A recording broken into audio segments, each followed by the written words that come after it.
Selamat pagi ya. Sebenarnya bukan pagi juga ya, udah siang. Saya juga baru balik dari RUPS ya, Kimia Farma, Mitra Bahtera sama Saratoga ya, punya Sandiaga Uno.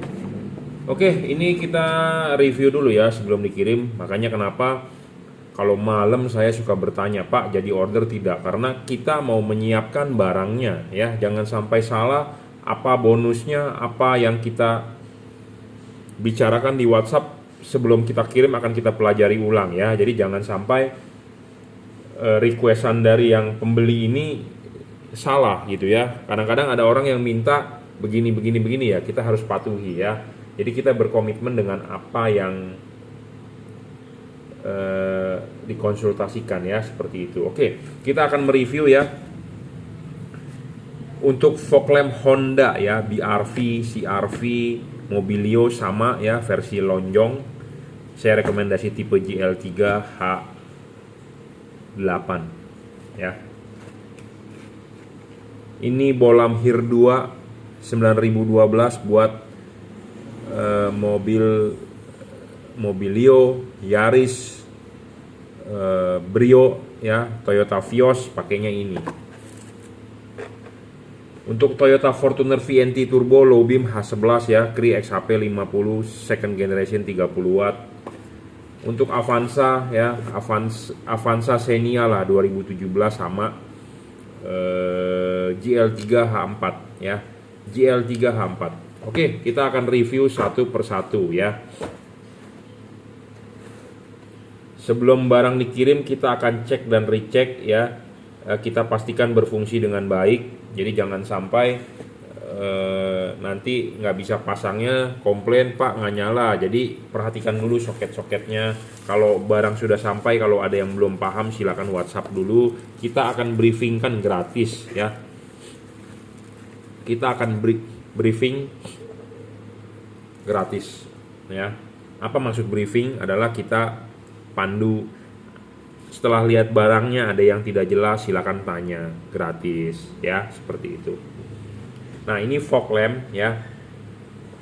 Oke, sebelumnya banyak customer yang bertanya tapi belum jadi beli, mungkin berpikir dulu, nggak apa-apa ya, pikir-pikir dulu aja ya, mana yang terbaik untuk Anda bisa tentukan sendiri ya. Jadi kita tidak menjual yang istilahnya tipu menipu, tidak juga gitu ya. Jadi Anda boleh pelajari ya di YouTube saya, Anda nonton video saya dari awal sampai akhir bebas ya. Anda juga bisa beli ya melalui Bukalapak nih, Juragan Lampu itu saya sendiri yang mengelola, si Jungki ya. Anda Shopee F3 Moto Lighting itu dikelola oleh reseller saya. Tokopedia ya, reseller Juragan Lampu ya, itu juga reseller saya. Atau Anda bisa beli di Juragan Lampu Jungki Wenas ya. Anda bisa WhatsApp saya 0898 269 3838. Kirim menggunakan JNT, transfer menggunakan BCA ya. Anda bisa order melalui WhatsApp. Oke, kita akan review langsung ya. Jadi ini bohlam ya.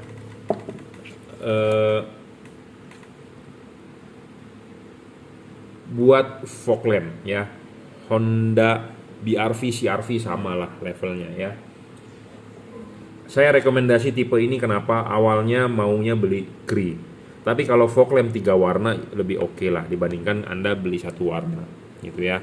Kenapa? Karena dia mempunyai fungsi bisa warna putih, bisa warna kuning, bisa warna putih kuning. Lebih bagus kan? Jadi intinya adalah kalau hujan, kalau ketemu kabut itu lebih oke. Memang kita kalau orang tinggal di kota-kota besar, di dataran rendah ya seperti kita di Jakarta, memang kita orang Jakarta contohnya ya, memang kita ini di order ke Surabaya. Jadi kalau kayak kita Surabaya ya, jadi kayak kita nih orang Jakarta yang kalau liburan misalnya ke Bandung, ke Lembang ya. Nah misalnya kalau ketemu kabut atau hujan ya Anda bisa nyalakan kuningnya. Tapi kalau Anda sering-sering di Jakarta saja ya nyalakan putihnya saja. Intinya seperti itu ya. Tapi memang dia mempunyai fungsi 3 warna, bisa putih, bisa kuning, bisa putih kuning ya. Kalau pakai tipe Cri di fog lamp sayang, namanya juga fog FOG lamp. Jadi artinya sebenarnya fog lamp itu adalah apa? Lampu kabut gitu ya. Nah, lampu kabut ini sebenarnya dipakai di Jakarta itu ya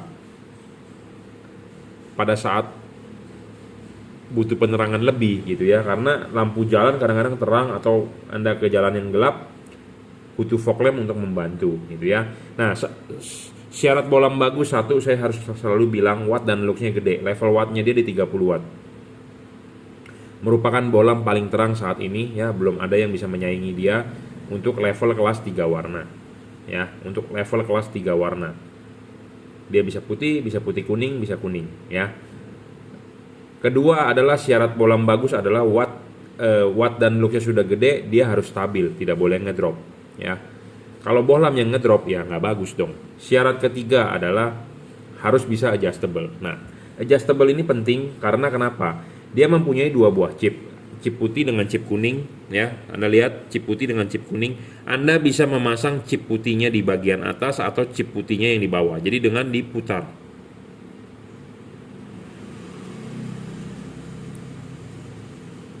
Ya, makanya ini adjustable. Syarat ketiga penting bro, soal adjustable ya. Jadi ini bola memenuhi syarat adjustable. Adjustable-nya 360 derajat. Ya, bisa putar-putar. Dan putar-putar dia juga tidak loss terus, tetapi dia ada knock-nya. Dia akan mentok di sini. Jadi intinya ini untuk pemasangan mudah. Ada yang bisa diputar tapi diputar terus ngelos. Nah, itu ribet sebenarnya. Video itu ada saya review minggu kemarin. Jadi ada tuh di YouTube saya, ya. Bohlamnya mungkin dia sering nonton YouTube saya, tapi dia tidak beli di saya. Dia bilang bohlamnya harus bisa adjustable menurut syarat bohlam bagus dari saya. Ya. Terus dia demoin pemasangannya, kok nggak bisa, padahal belinya bukan dengan saya loh. Kenapa dia nggak konsultasi dengan tempat yang dia beli? Tempat yang dia beli nggak ngerti katanya. Pak, syarat bohlam bagus kan ketiga adalah adjustable. Punya saya adjustable nih Pak, bisa diputar, tapi kok nggak bisa dipasang di headlamp? Tahu nggak kenapa? Gara-gara dia ngelos, dia putar-putar terus, dia tidak bisa ngancing. Ya, jadi LED ini dia walaupun bisa diputar, tapi dia ada kancingnya, jadi ada knocknya. Jadi Anda pasang begini, ya, Anda pasang di rumah fog lamp, ya, Anda putar nih, nah dia bisa ngunci nih. Anda lihat bagian sini, ya, nah dia bisa ngunci, kenceng. Bukannya bisa muter terus, jadi nggak bisa ngunci. Itu juga salah. Jadi adjustable-nya adalah dalam artian adjustable yang bisa di-adjust dan dia juga bisa ngunci. Ya, kalau Anda beli LED yang muter terus nggak bisa ngunci, Anda nggak bisa dipasang dengan benar. Ya, intinya nanti pasang adalah vertikal, ya, vertikal. Tidak boleh miring, tidak boleh horizontal. Horizontal nggak bagus hasilnya. Intinya adalah vertikal. Jadi syarat adjustable, banyak orang yang mempercayai syarat adjustable dari saya, dia beli bohlam di tempat lain adjustable, dia bilang oh adjustable. Saking adjustable-nya sampai tidak bisa berhenti, jadi dia muter terus, itu juga nggak bagus gitu ya. Jadi makanya syarat adjustable-nya juga harus ditentukan gitu ya. Seperti syarat bohlam bagus adalah pertama adalah watt dan luxnya harus gede. Dia nggak mau beli bohlam saya kan cuma 30 watt, dia mau bohlam yang 50 watt. Nggak apa-apa, dia beli di luaran nggak masalah 50 watt. Tapi dia nggak tahu ada syarat kedua, harus stabil. Dia beli 50 watt, dia juga punya wattmeter ternyata. Dia juga ngikut seperti saya, dia ngetes, dia ada wattmeter. Pertama kali dinyalakan 50 watt memang betul. Dia bilang 10 menit kemudian sisanya tinggal 22 watt Pak. Makanya syarat bohlam watt pertama itu watt dan luxnya gede itu ya harus dilengkapi dengan syarat kedua. Harus stabil. Kalau kayak begitu wattnya awalnya gede, kalau nggak stabil buat apa Anda beli? Gitu ya. Jadi sebenarnya satu syarat bohlam bagus watt dan luxnya harus gede. Saya sudah sering banyak ngomong, ada penjelasannya. Kedua adalah harus stabil. Jadi udah watt dan luxnya gede, kedua harus stabil. Sudah stabil, syarat ketiga bohlam bagus harus bisa adjustable. Kenapa harus bisa adjustable? Kalau nggak bisa di adjustable, hasil outputnya nggak bakal bagus. Intinya begitu. Ya, wattnya gede tapi nggak adjustable, jadi fokusnya nggak bisa bagus. Jadi sinar itu tidak bisa dipancarkan, tidak bisa napak di jalan, juga percuma. Ya, makanya kita buat syarat ini saling berkaitan, gitu ya. Syarat dibikin bukan buat asal-asalan. Syarat keempat, bohlam bagus itu bisa diservis, tapi tipe bohlam-bohlam begini nggak bisa diservis, rusak buang. To the point, ngomong apa adanya, karena tipe-tipe chip CSP nggak ada spare part, ya, nggak ada spare part bro begini, ya, rusak buang, ya. Syarat kelima, bayangan gelap. Bayangan gelap harus kecil. Kenapa? Karena dia dipasang di tipe sorotan samping. Ya, kenapa bayangan gelap harus kecil? Bayangan gelap makin kecil makin bagus. Intinya kenapa? Karena bohlam halogen itu sinarnya 360 derajat, sedangkan LED ini tidak bisa 360 derajat. Yang bagian ke situnya gelap, bagian ke sininya kan gelap. Dia hanya terang ke situ dengan ke sini. Setidaknya bohlam yang bagus itu bayangan gelapnya harus kecil, tidak boleh besar. Nah, ini saya tunjukkan bayangan kecil. Bayangan gelapnya kecil. Makin kecil bayangan gelap makin bagus tuh. Ya. Makin tidak gelap makin bagus. Intinya seperti itu. Ya. Makin tidak gelap makin bagus, makin kecil dan tuh makin kecil ya. Kita kan bolak-balik nih. Nah, ini dari sisi sininya, ini dari sisi sananya. Ya. Makin tidak gelap makin bagus. Makin kecil makin bagus. Intinya itu ya, penting. Ya. Makin kecil makin bagus, makin tidak gelap makin bagus. Intinya itu. Ya. Keenam, tidak boleh storing itu bohlam. Bohlam kalau storing jelek. Storing itu adalah mengganggu komponen kerja elektronik mobil Anda. Bukan artinya ada CAN bus. Kadang-kadang ada orang bilang LED saya ada CAN bus, tidak bakal storing. Bukan soal CAN bus atau tidak. Ya, kalau bohlam tersebut storing, mau ada CAN bus atau tidak, tetap storing. Storing ini terhadap radio mobil Anda. Jadi waktu lampu nyala, radio mobilnya kersek-kersek, radio mobilnya mengecil suaranya, ya. Itu namanya storing. Bohlam yang storing tidak bagus lah, intinya seperti itu. Ya. Ketujuh adalah soal pendinginan. Pendinginan ini sudah menggunakan double cooper. Ya, sudah menggunakan double cooper, jadi Anda tidak perlu takut soal pendinginannya, dan ini heatsinknya lumayan tinggi ya, kipasnya juga gede, jadi pendinginan istilahnya oke lah ya. Dan yang paling penting juga ya, banyak orang memasang fog lamp masuk air katanya ya. Perlu diketahui bagian belakang ini adalah bagian yang ada di bumper mobil Anda, berarti ada di ruangan bumper mobil Anda atau di dalam ruangan mesin. Sedangkan yang bagian ke depan adalah bagian batang ini. Nah, bohlam ini antara bagian yang di sini dengan bagian di sini tidak ada hubungan. Jadi tidak ada hubungan udara, tidak ada hubungan dengan air.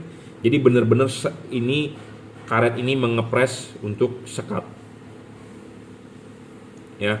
Jadi Anda tidak perlu takut bocor, tidak perlu takut debu masuk ke dalam, tidak perlu air takut masuk ke dalam, ya. Intinya seperti itu. Ya. Jadi benar-benar terisolasi antara bagian yang di sini di dalam rumah lampu, yang di sini di bumper mobil Anda. Jadi tidak ada hubungan apa-apa. Benar-benar lu gua gitu ya. Beda dengan LED yang ada lubang di sini. Kalau LED ada lubang di sini, udara yang diputar oleh kipas angin bisa keluar dari sini. Jadi maksudnya kenapa itu tidak bagus? Karena udara di luar ruangan mesin atau ruangan spakbor ada debu partikel. Nah, dia bisa masuk ke dalam rumah fog lamp ya. Jadi fog lamp Anda bisa berdebu ya, seperti itu. Jadi Anda harus mencari LED yang tidak ada hubungannya dengan antara ruangan luar dengan ruangan dalam.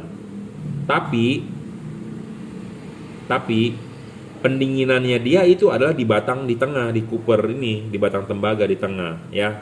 Jadi bukan sistem sirkulasi, intinya seperti itu ya. Nah, kita akan coba praktekkan ya hasil outputnya nih di tembok. Saya praktekkan menggunakan fog lamp Toyota ya, tapi ini di order buat Honda. Fog lamp Honda adalah ellipse, tapi intinya hasilnya akan 11-12 seperti inilah ya. Mewakili lah setidaknya ya. Sangat lebar ya outputnya. Ini patternnya nanti di mobil Anda akan lebih bagus daripada ini. Kenapa? Karena rumah fog lamp saya ini udah bekas meleleh ya. Mobilnya sendiri gara-gara pakai HID ya. Jadi Anda bisa menaruh chip kuningnya di bawah atau chip putihnya di atas, dan harus vertikal ya. Kalau kita pasang di horizontal nih, kita kasih lihat kalau horizontal ya. Nah, ini kalau LED dipasang horizontal hasilnya jelek ya, seperti ini. Kalau Anda pasang di vertikal, hasil outputnya lebar sekali ya. Lebar bro, ini lebar sekali nih. Ini kalau di sini kita bilang ini fokus ya, kita banyak. Banyak bro kiri kanannya ya. Putih kuningnya, putih kuning ya, kuning di atas, kuning. Jadi Anda bisa mengganti warnanya dengan mematikan menyalakan saklarnya. Ya, matikan selama 2 detik, Anda nyalakan lagi, dia akan berubah modenya, mode warnanya ya. Nah, ini pokoknya warna putih kuningnya ini kuning di atas karena chip posisinya di bawah. Nah, Anda bisa balik ini nih, Anda perhatikan ke sini. Anda bisa balik ya. Anda balik, kuningnya di bawah. Jadi Anda mau kuning di bawah bisa atau mau putih di bawah bisa ya. Jadi ini ada hubungan dengan posisi chip. Posisi chipnya Anda mau taruh chip kuningnya di bawah atau chip putihnya di atas bisa. Jadi ini intinya ini mau pasang begini bisa, Anda mau balik ininya begini bisa. Itu akan berbeda di hasil outputnya ya. Kuningnya mau di atas atau putihnya di bawah. Bukan urusan setelan tinggi rendah lampu. Kalau setelan tinggi rendah lampu adalah setel rumah lampunya menggunakan obeng. Tapi ini adalah posisi chipnya dulu. Kalau chipnya kuningnya di bawah, sinar kuning akan lebih jauh. Kalau chip putihnya yang di bawah, sinar putih akan lebih jauh. Intinya itu ya. Nah, bagaimana tadi cara mengubah warnanya ya? Saya sudah bilang mengubah warnanya adalah dengan mematikan, menyalakan saklar lampunya. Jangan terlalu cepat menyalakan kembali. Jadi Anda matikan, tunggu 1-2 detik baru nyalakan kembali. Jadi kasih jeda supaya dia discharge full, baru Anda nyalakan kembali ya, baru modenya baru bisa ganti. Tapi kalau Anda cepat gantinya, nanti dia akan error. Ya. Jangan terlalu cepat ya. Kasih jeda untuk dia ganti warna ya. Anda pakainya benar, dia tidak akan error ya. Oke, saya rasa cukup reviewnya karena sudah banyak banget nih dibahas. Nanti abis ini akan kita kalibrasi ulang ya. Apa sih dikalibrasi itu? Kita akan ukur tingginya chip ini terhadap dasar ini ya, sesuai atau tidak. Karena namanya produksi massal, bisa saja bergeser ya, seperti itu. Oke, ini H8 ya untuk Honda, fog lamp mobil Honda.